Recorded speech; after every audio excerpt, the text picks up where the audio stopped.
Tuhan bersamamu dan bersama rohmu. Inilah Injil suci menurut Lukas.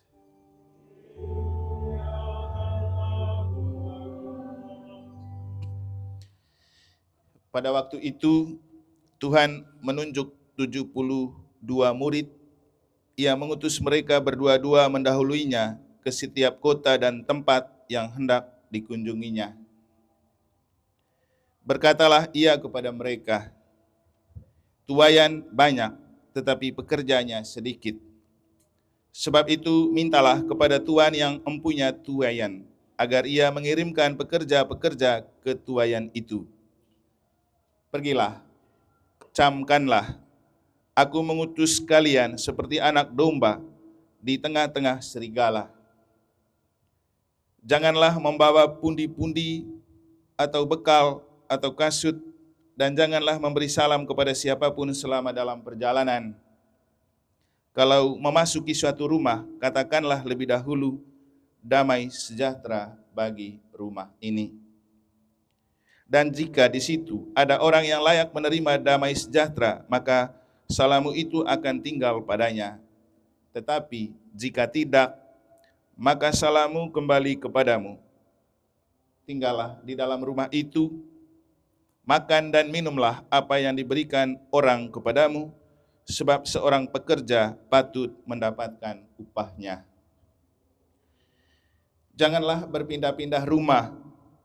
Jika kalian masuk ke dalam sebuah kota dan diterima di situ, makanlah apa yang dihidangkan kepadamu, dan sembuhkanlah orang-orang sakit yang ada di situ. Dan katakanlah kepada mereka, kerajaan Allah sudah dekat padamu.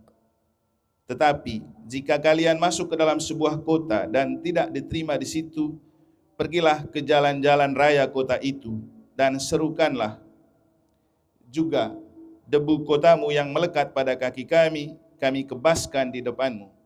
Tetapi ketahuilah ini, kerajaan Allah sudah dekat. Aku berkata kepadamu, pada hari itu Sodom akan lebih ringan tanggungannya daripada kota itu.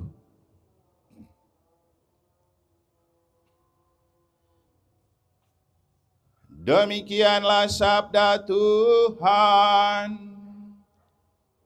Terpujilah Kristus.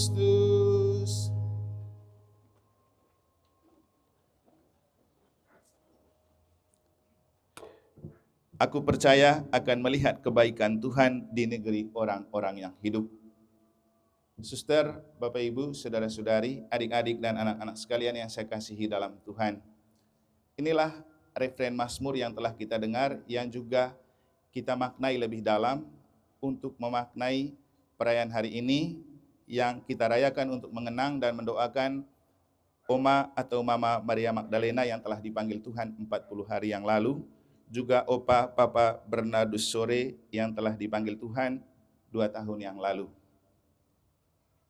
Seperti yang pernah saya khotbahkan waktu kita merayakan misa penguburan tentang Oma Maria Magdalena, cerita tentang kedekatan Maria Magdalena dengan Yesus sudah cukup untuk menunjukkan bahwa arti terpenting dari kita percaya kepada Tuhan adalah jaminan sukacita hidup di dunia dan terutama di akhirat. Maria Magdalena adalah orang yang sangat dekat dengan Yesus, dan waktu itu saya bilang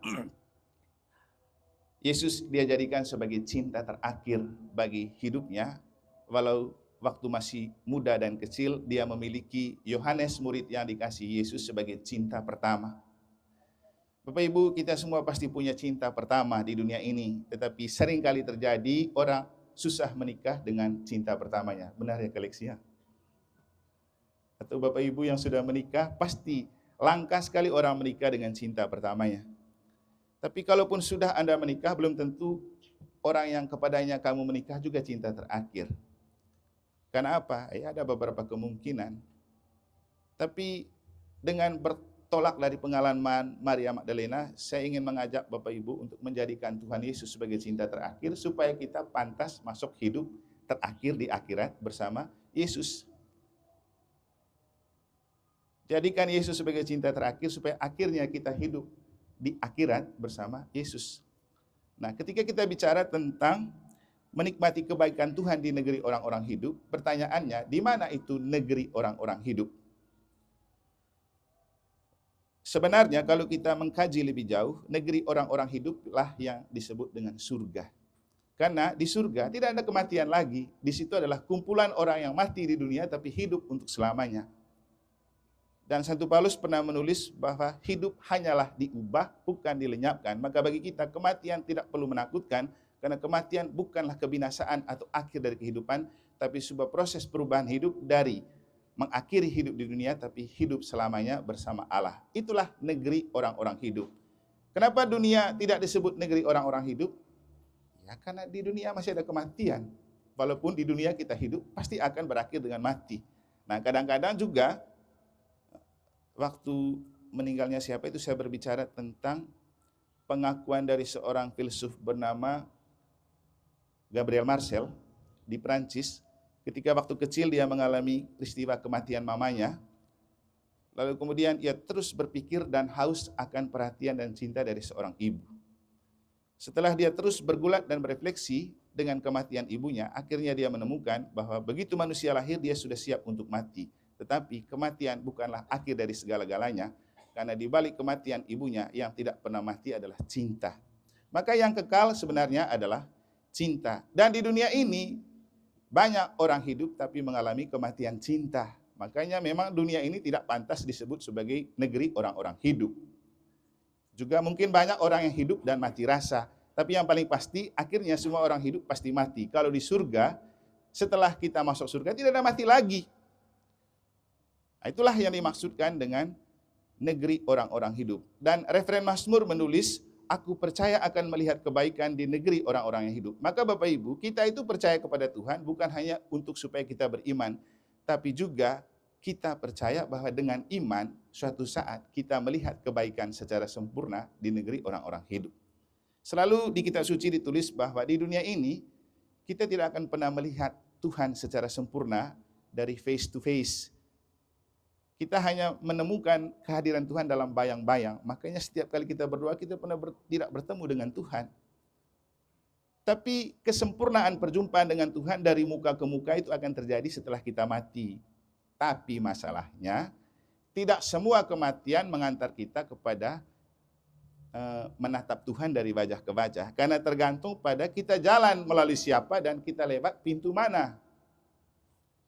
Makanya tadi saya bilang, belajar dari Maria Magdalena seperti yang ditunjukkan oleh Oma Maria untuk menjadikan Yesus sebagai cinta terakhir, karena Yesus adalah orang yang paling menjamin surga kepada para muridnya. Seringkali saya mengatakan banyak orang bercerita tentang nabi hebat dan nabi besar, tapi siapa nabi itu yang berani mengakui kalau dia datang dari surga, dia datang ke dunia untuk mempersiapkan semua orang yang percaya kepadanya supaya ketika siarahnya di dunia ini berakhir akan diantar kembali ke surga. Hanya Yesus. Yesus berani dengan belak-belakan mengatakan, aku bukan dari dunia, aku datang dari Bapa, aku datang dari surga, aku datang ke dunia supaya mempersiapkan kamu di dunia, supaya ketika siarah di dunia ini berakhir, kamu akan kembali kepada Bapa bersama aku, karena aku adalah jalan, kebenaran, dan hidup. Maka hal kedua yang dapat kita maknai dari kitab suci pada hari ini adalah ketika Yesus mengutus para muridnya, sebelum dia pergi ke kota-kota, dia lebih dahulu mengutus para murid untuk mempersiapkan tempat itu. Nah, Bapak Ibu, percaya nggak kalau keluarga kita yang sudah mati duluan adalah para utusan yang kita utus lebih dahulu ke pangkuan Bapa. Ketika Yesus mengutus para muridnya di dunia, muridnya mengutus Yesus duluan ke surga kan? Untuk apa? Untuk mempersiapkan jalan dan tempat di surga supaya ketika murid-muridnya mengakhiri siarah dan jalan hidup di dunia, akan kembali ke surga. Saya rasa ini dengan jelas diceritakan oleh Yesus ketika dalam Injil Yohanes dia berbicara, aku akan kembali kepada Bapa, aku akan mempersiapkan tempat bagi kamu di hadapan Bapa, supaya ketika sudah kupersiapkan tempat bagimu, aku akan datang menjemput kamu dan kubawa kamu kembali kepada Bapa, karena di rumah Bapakku banyak tempat tinggal. Ini Yesus. Jadi Yesus itu mati duluan sebenarnya sebagai utusan untuk kita yang percaya kepadanya, mempersiapkan tempat bagi kita di surga dan membuka jalan untuk kita ke surga. Dan Yesus itu sudah memberikan kunci, pintu yang sah untuk masuk surga adalah pintu yang kuncinya diberikan kepada Santo Petrus. Ketika Petrus sukses menemukan Yesus sebagai Mesias, anak Allah, Yesus bilang, engkau adalah Kefas, Petrus. Di atas batu karang ini kudirikan jemaatku. Allah maut tidak dapat menghancurkannya. Apa yang kau ikat di dunia akan terikat di surga. Apa yang kau lepaskan di dunia akan terlepas di surga. Dan kepadamu kuberikan kunci kerajaan surga. Dan gereja Katolik adalah gereja yang dibangun di atas dasar para rasul dengan Petrus sebagai paus pertama. Paus yang datang baru-baru itu kan paus ke-266. Tapi yang mau dikatakan, Bapak Ibu, kan pernah saya bilang di gereja, kita harus bangga jadi orang Katolik. Bangganya apa? Karena jaminan surganya jelas dan pemegang pintunya jelas. Jadi Petrus, dia yang akan membukakan pintu bagi kita. Surga memang punya Tuhan, tapi yang pegang kunci itu Petrus. Mengapa kemudian saya bilang, kita bersyukur dan beruntung menjadi orang gereja Katolik. Makanya jangan lagi lari ke lain hati. Kalau sudah tahu Anda punya cita-cita masuk surga, tapi kuncinya ada di Petrus. Pegang saja ini. Jadi ketika Yesus mengutus para muridnya ke dunia, sebagai anak domba yang diutus ke tengah serigala, itu mereka diutus untuk mempersiapkan jalan bagi Yesus yang akan datang sebagai penyelamat. Tapi dalam konteks ke surga atau kematian, itu adalah utusan. Pertama, Yesus lebih dahulu mati, dia diutus ke surga sebagai anak domba abadi di perjamuan surga yang kemudian dia kirim ke kita untuk memelihara kita di dunia lewat perjamuan anak domba dalam misa seperti ini. Kenapa sering saya katakan misa adalah investasi terbaik untuk masuk surga?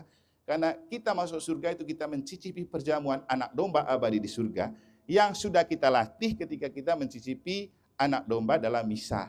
Dan selalu saya bilang, di mana ada misa di dunia ini? Hanya dalam gereja Katolik. Itulah kenapa kita merayakan misa untuk orang tua kita ini, karena kita percaya misa itu sebuah investasi untuk ke surga dan sebuah perayaan yang mengenangkan kita bahwa kita tidak dipisahkan oleh kematian, karena kita yang hidup di dunia dan mereka yang sudah mati dipersatukan dalam misa. Kan seringkali saya ingatkan kita, kamu beruntung punya gereja yang filosofi dan spiritualitasnya sangat bagus. Ketika menatap ke atap, Anda melihat ada perjamuan surga di gambar paling atas, di bawahnya ada meja perjamuan, altar, perjamuan ekaristi di dunia. Jadi kita merayakan misa bersama para kudus dan para malaikat dari surga. Nah, misa untuk keluarga yang sudah meninggal adalah sebuah nostalgia, tempat di mana kita melepas rindu untuk bertemu. Maka tidak pernah ada pemisahan antara kita dengan keluarga kita yang sudah mati kalau kita selalu bersatu dalam misa. Macam kesempatan ini, walaupun Oma Maria telah meninggal 40 hari yang lalu, dengan perayaan ini kan dia datang merayakan misa bersama kita.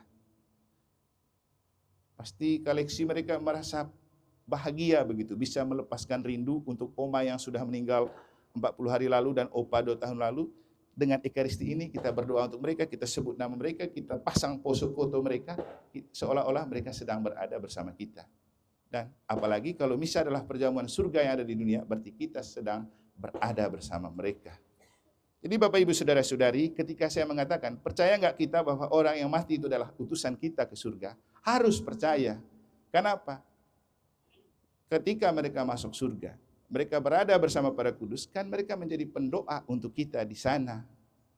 Jadi mereka itu duta-duta kita yang ada di surga, yang selalu mendoakan kita di sana.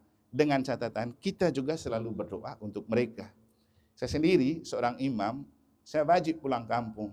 Sampai di kampung, saya pergi bakar lilin di kakek nenek yang dulu ada yang saya dapat, ada yang saya tidak, juga keluarga-keluarga. Kenapa?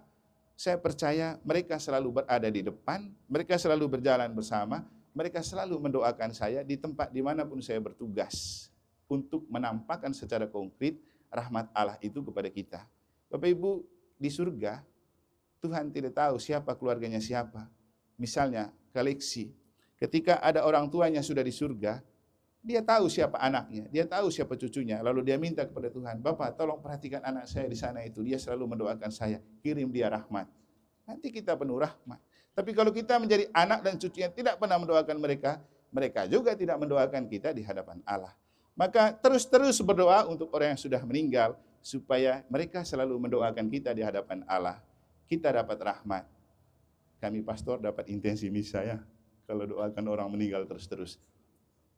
Sama-sama untung. Tapi paling penting untuk kita, siapapun keluarga kita yang meninggal adalah utusan yang kita utus ke surga, supaya mereka menjadi pendoa untuk kita di hadapan Allah. Selamat menikmati negeri orang-orang hidup di surga untuk Opa Mama Maria Magdalena dan Opa Papa Bernardus Sore. Jadilah selalu pendoa untuk anak-anak, cucu, serta kami semua yang ditinggalkan di dunia ini. Semoga Tuhan memberkati.